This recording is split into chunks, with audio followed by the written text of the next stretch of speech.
చేస్తా అని చెప్పారు. సో ఎట్లా చూడాలి? అంటే పవన్ కళ్యాణ్ ప్రెస్ మీట్ చూసిన తర్వాత నాకు 2007-8 ఆ సమయంలో గుర్తొచ్చారు. అప్పుడు చిరంజీవి చిన్న కుమార్తె శ్రీజ ఆమె ప్రేమ పెళ్లి చేసుకున్నప్పుడు భద్రత లేదు అని చెప్పినప్పుడు ఆయన ఇంతే ఆవేశంగా మాట్లాడారు. జూబ్లీహిల్స్ పోలీస్ స్టేషన్ లోనూ అక్కడ తన గన్ సరెండర్ చేసి Pawan Kalyan common man protection force అని ఏర్పాటు చేస్తా అని చెప్పి చాలా ఆవేశంగా మాట్లాడారు. సో ఇవాళ కూడా అంతే ఆవేశంగా కనిపించింది. అంటే ఒక మాట ఇప్పుడు ఏంటంటే తెలంగాణ మీ అయ్యే జాగీరా, ఎవడయ్యే జాగీరు అనే విషయం మాట్లాడారు.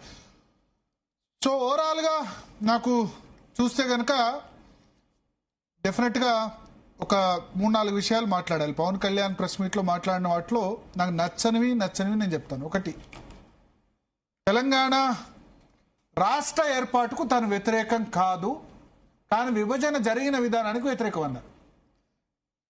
ఒక విషయం మనం ఇక్కడ గుర్తుంచుకోవాలి. తెలంగాణ, నేను ఉస్మాన్ యూనివర్సిటీలో చదువుకున్నా, నేను తెలంగాణ ప్రత్యేక రాష్ట్రం కావాలని కాంక్షించా. నేను అప్పుడున్న ఛానల్లో ప్రతి ఒక్క ఉద్యమకారుడు కూడా నన్ను గుర్తుపడతారు. తెలంగాణ రాష్ట్ర ఏర్పాటును వ్యతిరేకించిన పార్టీలకి నిల్వ నీడ ఉండకూడదు, వ్యక్తులకు నిల్వ నీడ ఉండకూడదు. Communist party of India CPM Marxist వ్యతిరేకించి లోక్సభలో రాజ్యసభలో ఆంధ్ర నేతలు కాదు, ఆంధ్ర నేతలు అన్ని పార్టీల వాళ్ళు గొడవ చేశారు. కాంగ్రెస్ పార్టీ వాళ్ళు గొడవ చేశారు. సరే బీజేపీ సైలెంట్గా ఉన్నా మాకు ఏదో అది కావాలి ఇది కావాలి ఆంధ్రాకి పరిస్థితి ఏందో చెప్పమని చెప్పారు.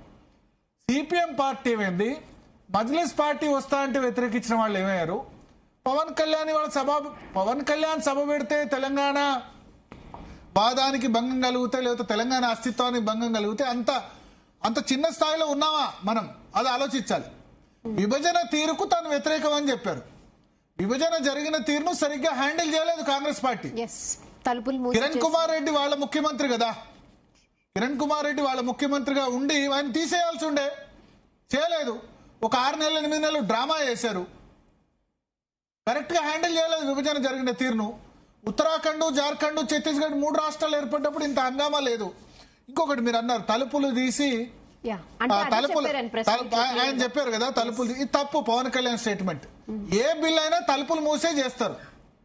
చాలా మంది ఏంటంటే పడికట్టు పదాలు. ఏ బిల్ అయినా బిల్లు పాస్ అయ్యేటప్పుడు మన డీలిమిటేషన్ బిల్లు కూడా చూడండి, బిల్లు నడుస్తుండగా మధ్యలో ఎంపీలకు టైం ఇచ్చి బెల్లు మోగిచ్చి తలుపులు మూసేస్తారు. తలుపులు మూసేసి, ఎందుకంటే బిల్లు నడుస్తుండగా మధ్యలో రావచ్చు పోవచ్చు కదా, అప్పుడు నెంబర్ కౌంట్ చేంజ్ అవుతుంది కదా. అందుకని ఏ బిల్ అయినా అసెంబ్లీలో అయినా పార్లమెంట్లో అయినా రూల్ ఏంటంటే తలుపులు మూసేయడం అన్నది, ఏ బిల్లుకైనా తలుపులు మూసేయడం అన్నది అది చేస్తారు. తెలంగాణ బిల్లు జరిగిన ప్రాసెస్ లో ఎటువంటి లోపం లేదు. క్లియర్ గా కాంగ్రెస్ మెజార్టీ ఉంది, బీజేపీ మెజార్టీ ఉంది కదా. కాంగ్రెస్ పార్టీ సంబంధించి అప్పుడు 213 మంది శాసనసభ్యులు ఉన్నారు, బీజేపీ 140 ఉన్నారు. ఇద్దరు కలిస్తే 350. 20 మంది ఆంధ్ర ఎంపీలు గొంతు చించినంత మాత్రాన తెలంగాణ బిల్లు తప్పు పాస్ అయిందని ఉండవల్లి అరుణ్ కుమార్ అంటే కరెక్ట్ కాదు. రాజ్యాంగబద్ధంగా తెలంగాణ బిల్లు కావాల్సింది 273 మందే, సగం మందే. సో బిల్లు రాజ్యాంగబద్ధంగా పాస్ అయింది. తలుపులు మూసే ఏ బిల్ అయినా పాస్ చేస్తారు, ఆ విషయం తెలుసుకోవాలి. ఇప్పటికీ నాకు తెలిసి చాలా మంది ఆంధ్ర ప్రజలు లేకపోతే సమైక్యాంధ్ర కోరుకున్న వాళ్ళు తలుపులు మూసి పాస్ చేశారు. అయ్యా ఏ బిల్ అయినా తలుపులు మూసే పాస్ చేస్తారు, ఆ విషయం గుర్తుంచుకోవాలి. ఇది పవన్ కళ్యాణ్ కూడా గుర్తుంచుకోవాలి. విభజన జరిగిన తీరుకు నేను వ్యతిరేకం అంటే యాక్సెప్ట్ చేస్తా, ఎందుకంటే అప్పుడున్న దాన్ని కాంగ్రెస్ పార్టీ సరిగ్గా కంట్రోల్ చేయలేదు. సోనియా గాంధీ నిజంగా తెలంగాణ ఇవ్వాలని అనుకుంది, మధ్యలో అడ్డుపడాలని చాలా మంది అనుకున్నారు. విభజన జరిగిన తీరుకుని వ్యతిరేకం అని చెప్పారు. నిజంగానే తెలంగాణ ఉద్యమం జరుగుతున్న సమయంలో కూడా ఎప్పుడు కూడా తెలంగాణ రాష్ట్రం ఏర్పడిన తర్వాత జనసేన పవన్ కళ్యాణ్ మాట్లాడే తప్ప అంత 5 సంవత్సరాల కాలంలో తన సమైక్యాంధ్రకు సపోర్ట్ అని ఎప్పుడు చెప్పలేదు. చిరంజీవి చెప్పారు, పవన్ కళ్యాణ్ చెప్పలేదు. ఆ విషయం మనం గుర్తుంచుకోవాలి. ఇక తెలంగాణను అత్యంత తీవ్రంగా వ్యతిరేకించిన వాళ్ళు బీఆర్ఎస్ లో టీఆర్ఎస్ లో ఏమంటారు పదవులు అందరే ఎక్కారు. ఏమని చెప్పారు కేసీఆర్, మాది ఫక్తు రాజకీయ పార్టీ, ఉద్యమ పార్టీ కాదు, మేమేమో ఆవుబిల మఠం పెట్టుకోలేదు అన్నారు. అంతేనా కదా. సమైక్యవాదుల్ని మంత్రివర్గంలో చేర్చుకున్నారా చేర్చుకోలేదా? తుమ్మల నాగేశ్వరరావు చేర్చుకోలేదా మంత్రివర్గంలో? తలసాని శ్రీనివాస్ యాదవ్ చేర్చుకున్నారా లేదా? చేర్చుకున్న తర్వాత ఇంకా మీకేం హక్కు ఉంటుంది దాని గురించి మాట్లాడడానికి? అంటే మీ కన్వీనియన్స్ లో మీరు భారత రాష్ట్ర సమితి అని బీఆర్ఎస్ అని పెట్టుకోవచ్చు. అప్పుడు తెలంగాణ ఉద్ధరించాం, దేశాన్ని ఉద్ధరించామని ఇప్పుడు పెట్టుకోవచ్చు. అదే చెప్పారు, బీఆర్ఎస్ ఆఫీస్ వాళ్ళ పక్కనే ఉందట. అదే నేను చెప్తున్నా. ఇప్పుడు ఓడిపోయిన తర్వాత మళ్ళీ తెలంగాణకి పరిమితం అవుదాం అని అనుకొని మిగతా రాష్ట్రాల్లో కాదనుకొని అట్లా అంటే కరెక్ట్ కాదు కదా. మీకు కన్వీనియన్స్ ఉన్నప్పుడు ఆంధ్ర ప్రజల ఏమంటారు, ఆంధ్ర ప్రజలకు ముళ్ళు గుచ్చితే దాన్ని పంటితో తీస్తా అని అనొచ్చు. ఈ వేరే వాళ్ళంటే తప్పు కదా. ఎప్పుడైతే మరి బీఆర్ఎస్ అని మీరు చేంజ్ చేసుకొని భారతదేశం మొత్తం పోటీ చేద్దాం అనుకో, మహారాష్ట్రలో పోటీ చేసి కొన్ని గ్రామ పంచాయతీలు గెలిచి ఆంధ్రప్రదేశ్ కు తోట చంద్రశేఖర్ ఆయన జనసేన నుంచి వచ్చారు పెట్టి అక్కడ రాజకీయ పార్టీ కార్యాలయాలు తెరిచి. సో దేశంలో ఎవరెక్కడైనా పోటీ చేయొచ్చు, సభలు పెట్టచ్చు. మహారాష్ట్రలో కేసీఆర్ సభ పెట్టారు, అప్పుడు వాళ్ళు అన్నారా తెలంగాణ అస్తిత్వం మీద దెబ్బ? పవన్ కళ్యాణ్ మాట్లాడితే 2000 మందితో సంధ్యా కన్వెన్షన్ లో సభ పెడితే తెలంగాణ అస్తిత్వం దెబ్బతింటదట. అంటే కన్వీనియన్స్ కోసం తెలంగాణ వాదం వాడుకోవడం కరెక్ట్ కాదు. 12 సంవత్సరాలు అయింది తెలంగాణ రాష్ట్రం వచ్చింది. ప్రజలు 10 సంవత్సరాలు కేసీఆర్కి అధికారం ఇచ్చారు, తర్వాత రేవంత్ రెడ్డిని సీఎం చేశారు. రేవంత్ రెడ్డి వీర తెలంగాణ వాదా? కాదు కదా. చంద్రబాబు నాయుడు వెంట అప్పుడు ఆయన సభకు అడ్డు వస్తే కనుక ఆయన రైఫిల్ పెట్టుకొని తిరగలేదా? తిరిగితే అప్పుడు రైఫిల్ రెడ్డి అని బీఆర్ఎస్ పేరు పెట్టలేదా? అదే రేవంత్ రెడ్డిలో డిఫరెంట్ యాంగిల్స్ ఉన్నాయి. అంతకుముందు తెలంగాణ రాష్ట్ర వ్యతిరేకిలానే కనిపించారు కదా. రైఫిల్ తీసుకొని ఎవరైనా వస్తే గాల్ చేస్తా చంద్రబాబు నాయుడు సభకు వ్యతిరేకంగా సమైక్య అంటే చంద్రబాబు నాయుడు దానిలో మీరు తెలంగాణ రాష్ట్ర వైఖరి అప్పటి వరకు వెల్లడించలేదు. చెప్పాలి మీరు పాదయాత్ర చేసే ముందు తెలంగాణకు అనుకూలంగా నిర్ణయం తీసుకోవాలన్నప్పుడు ఆయన రైఫిల్ పెట్టుకుని తిరిగారు. అదే రేవంత్ రెడ్డి గవర్నర్ నరసింహన్ ఉంటే తెలంగాణ బిల్లు వచ్చినప్పుడు ఆయన కుర్చీ లాగేశారు. అప్పుడు గవర్నర్ ఒక బాస్టర్డ్ అని కూడా తిట్టినట్టు మనకు అనిపించింది. మనకు ఆ పదం ఏం తిట్టారు తెలియదు. అసెంబ్లీలో గందరగోళం జరిగినప్పుడు తెలంగాణకు సపోర్ట్గా. తర్వాత తెలంగాణ బిల్లు అసెంబ్లీకి వచ్చినప్పుడు చాలా అద్భుతమైన స్పీచ్ రేవంత్ రెడ్డికి ఇచ్చారు కదా. సో తెలంగాణ ఏర్పడిన తర్వాత రేవంత్ రెడ్డి టీఆర్ఎస్ ప్రభుత్వాన్ని డీస్టెబిలైజ్ చేయాలని ప్రయత్నం చేశారు కదా. తెలుగుదేశం పార్టీ ఇక్కడ దాన్ని ఎమ్మెల్సీ గెలిపించుకోవాలని ప్రయత్నం చేశారు కదా. అయినా సరే మరి తెలంగాణ వీర తెలంగాణ వాది కాదు కదా రేవంత్ రెడ్డి. ముఖ్యమంత్రి ఇయ్యలేదా? ఓన్లీ తెలంగాణ వాదులే ముఖ్యమంత్రులు కావాలంటే కాదు కదా. మరి అయిన తర్వాత ఆయన ఇప్పుడు తెలంగాణ గీతాన్ని చేశారు, తర్వాత తెలంగాణ తల్లి విగ్రహం మార్చారు, తెలంగాణ సభని నిర్ణయం తీసుకోవట్లేదా? సో ఇప్పుడు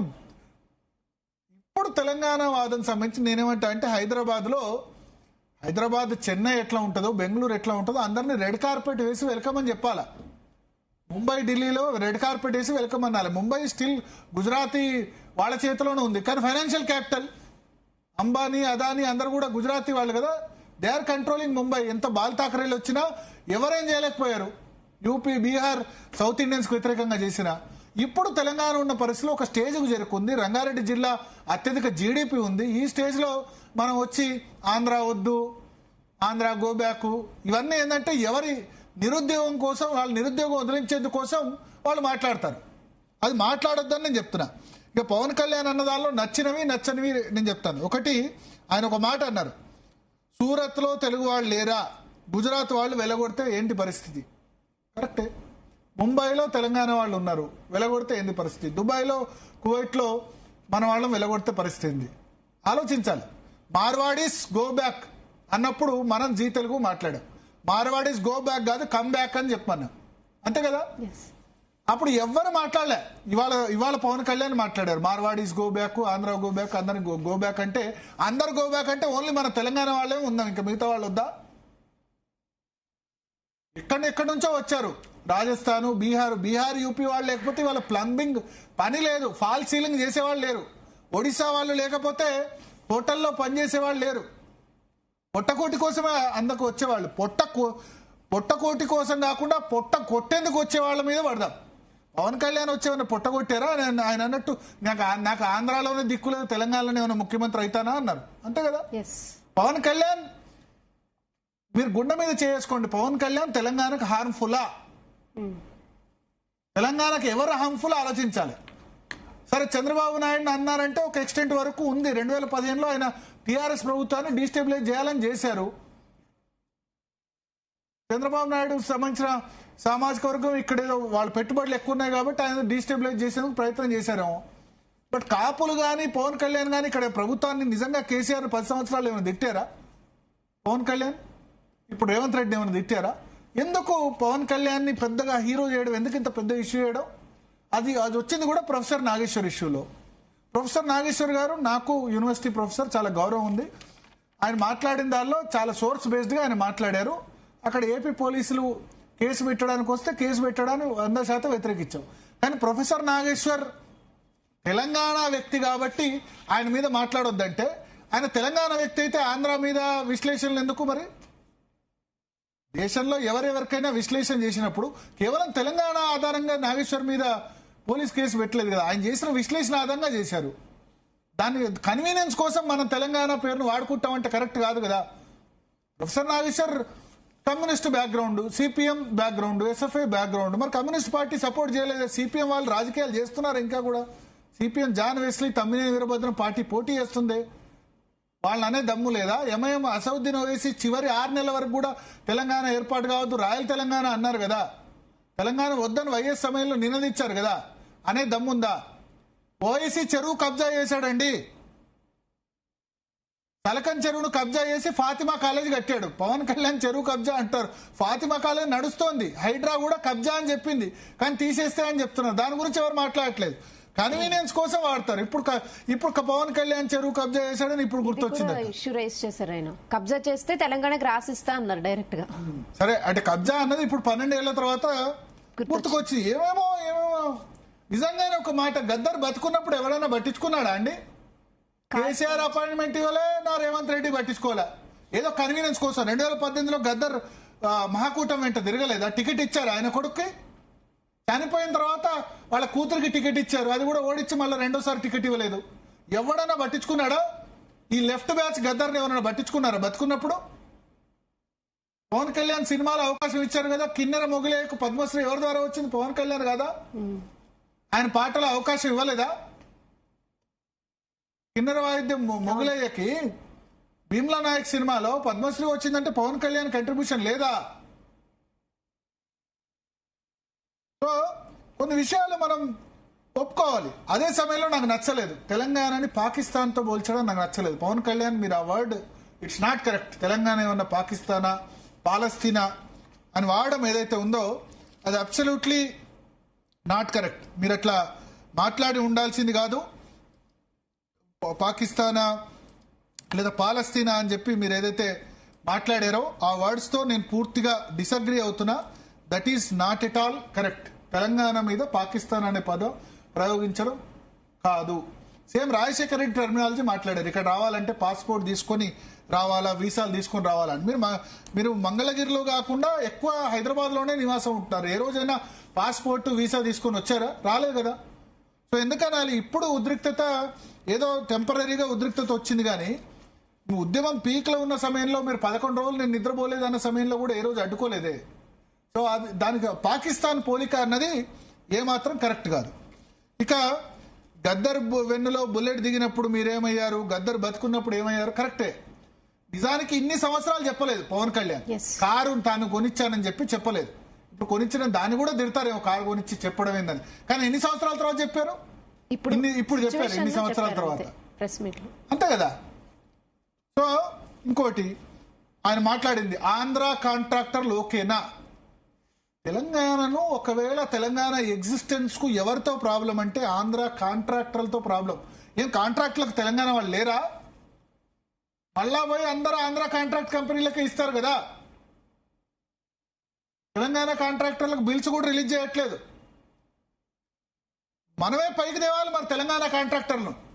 అదే చెప్పారు ఆయన కూడా, ఆంధ్ర కాంట్రాక్టర్లే ఉన్నారు ఇప్పుడు. ఆంధ్ర కాంట్రాక్టర్లు కమిషన్లు ఎక్కువ ఇస్తారు కాబట్టి వాళ్ళకు బీఆర్ఎస్ ఇచ్చింది, ఇప్పుడు కాంగ్రెస్ పార్టీ కూడా ఇస్తుంది, బీజేపీ కూడా ఇస్తుంది, కేంద్రంలో బీజేపీ కూడా ఇస్తుంది ఆంధ్ర కాంట్రాక్టర్లకి, అంతే కదా. సో కాంట్రాక్టర్ల విషయానికి వచ్చేసరికి ఏమంటారు, అన్ని ఆంధ్ర కాంట్రాక్ట్ కంపెనీలే, నవయుగ, మెగా అన్ని ఆంధ్ర కాంట్రాక్ట్ కంపెనీలే. ఏం దానికి ఇబ్బంది లేదు. ఏమనంటే టెండర్ ఎవరైనా వేసుకోవచ్చు. ఈ టెండర్లో మతలబ్ మాకు తెలియదా? కేఎల్ఎస్ఆర్, నవయుగాస్, అన్ని యుగాలు కాంట్రాక్టర్లు అంది అవే, జిఎంఆర్, జీవీకే, ఇవన్నీ కూడా తెలంగాణ నుంచి వచ్చేమో 1-2, ప్రతిమ, కేఎస్ఆర్ కన్స్ట్రక్షన్స్ ఒక 2-3 ఉన్నాయేమో, కానీ మెజారిటీ ఆంధ్ర కాంట్రాక్టర్లకి దక్కి, కేసీఆర్ టైంలో అయినా ఈ టైంలో అయినా. ఆ విషయంతో మనం ఏకీభవించాలి. ఇక ఒక 2 మాటలు అన్నారు పవన్ కళ్యాణ్, మీరు చేసి చూపించాలి. బూరుగుల నరసింహారావు సమైక్య రాష్ట్రం కోసం తన ముఖ్యమంత్రి పదవి త్యాగం చేశారు. ముఖ్యమంత్రిగా ఉన్న వ్యక్తి రిజైన్ చేసి నీలం సంజీవరెడ్డికి ముఖ్యమంత్రి పదవి అప్పగించారు.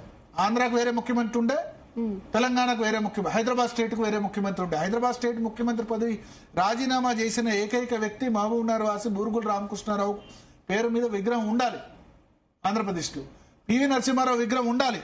విగ్రహాల విషయంలో మాత్రం డెఫినెట్ గా ఆంధ్ర రాజకీయ నాయకులు నేర్చుకోవాలి.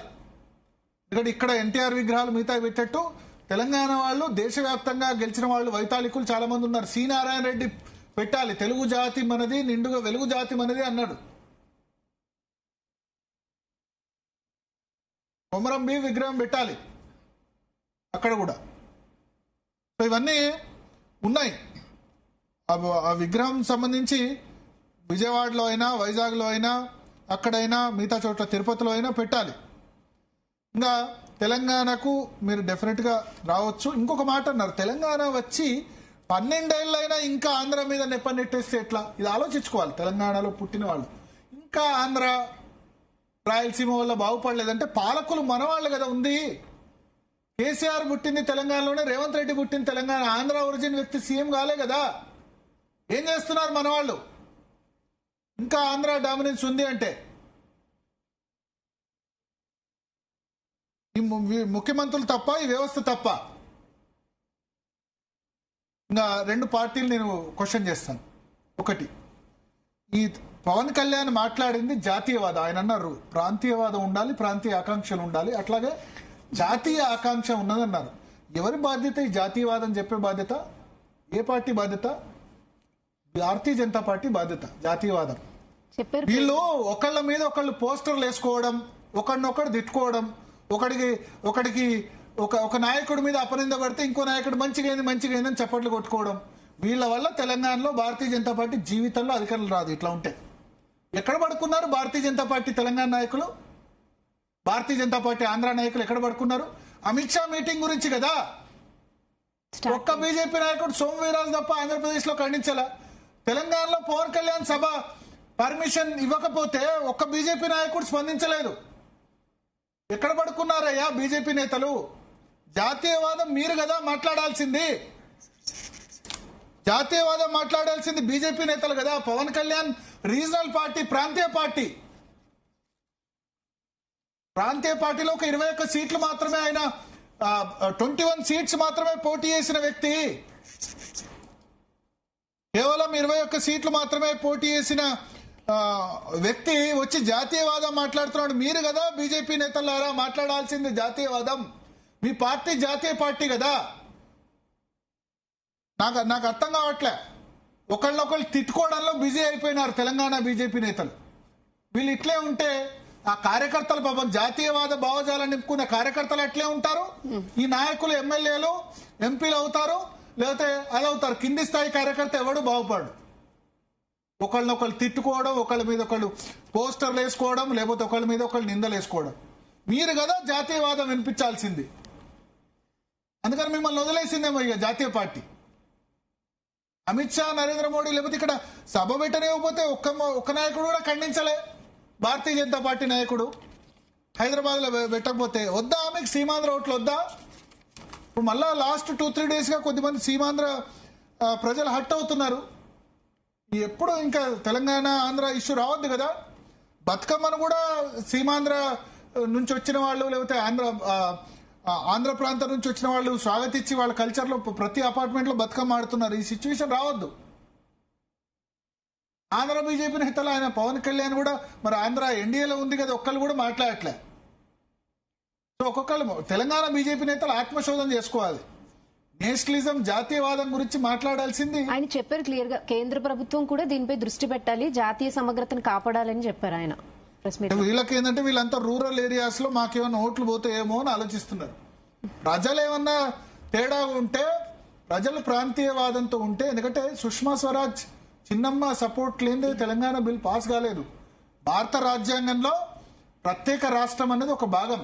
ప్రత్యేక రాష్ట్రం ఇప్పుడు కొత్తగానే ఎన్ని కొత్త రాష్ట్రాలు బీహార్ జార్ఖండ్ ఏర్పడలేదా, ఛత్తీస్గఢ్ ఏర్పడలేదా, ఎన్ని రాష్ట్రాలు సపరేట్ కాలేదు, మహారాష్ట్ర గుజరాత్ సపరేట్ కాలేదా, ఎన్ని రాష్ట్రాలు సపరేట్ కాలేదు.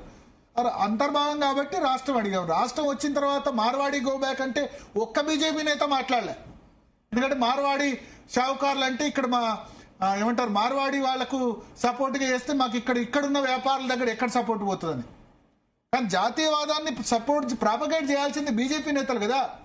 ప్రజలకు వేరే విధంగా భావన ఉంటే మన దేశమంతా ఒకటే భావన, ప్రాంతాల భావన పోగొట్టాల్సింది ఎవరు? భారతీయ జనతా పార్టీ నేతలు కదా. భారతీయ జనతా పార్టీ ఐడియాలజీలో ఉంది కదా. సరే, కాంగ్రెస్ పార్టీ అంటే ఉత్తరాది దక్షిణాది ఇవన్నీ చాలా కాంగ్రెస్ పార్టీకి ఫేవరేట్.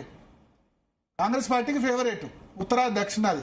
రాహుల్ గాంధీ ప్రియాంక గాంధీ వచ్చి కేరళలో పోటీ చేస్తారు, వయనాడు అది ఎవరైనా చేయొచ్చు. కానీ కాంగ్రెస్ పార్టీకి జాతీయవాదం అనేది తక్కువ. జాతీయ పార్టీ పేరుకు జాతీయ పార్టీ కానీ జాతీయవాదం తక్కువ. అందుకనే 3-4 రాష్ట్రాలకు పరిమితమైంది.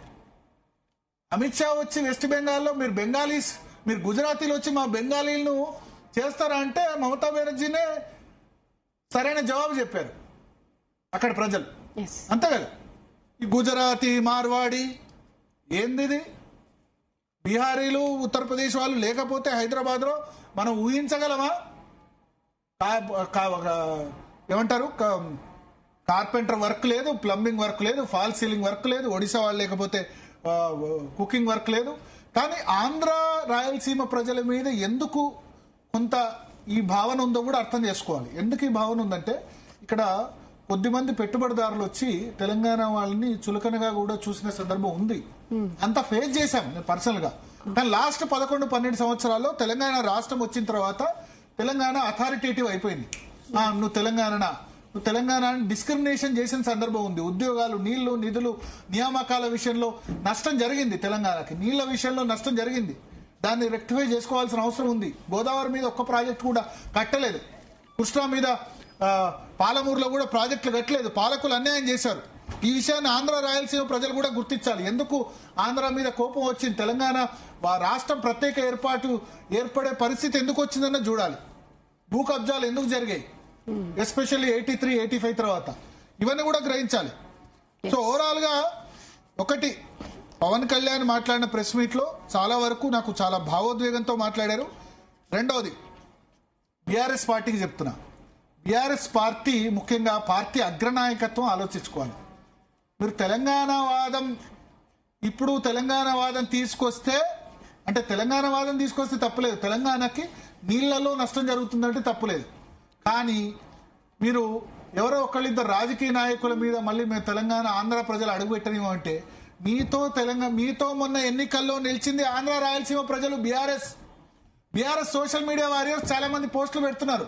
నేను లాస్ట్ 3-4 డేస్ గా అబ్జర్వ్ చేస్తున్నా. మీకు అవుట్ రైట్ గా అండగా నిలిచింది ఆంధ్ర రాయలసీమ ప్రజలు. మీరు తెలంగాణలో చిత్తుగా ఓడిపోయింది బీఆర్ఎస్ పార్టీ. రూరల్ తెలంగాణలో 30% కూడా ఓటింగ్ రాలేదు. కాంగ్రెస్ పార్టీకి ఓటేశారు రూరల్ ప్రజలు. కానీ గ్రేటర్ హైదరాబాద్ లో ఒక్క ఇబ్రహీంపట్నం సీటు తప్ప అన్ని సీట్లు బీఆర్ఎస్ కే వచ్చాయి.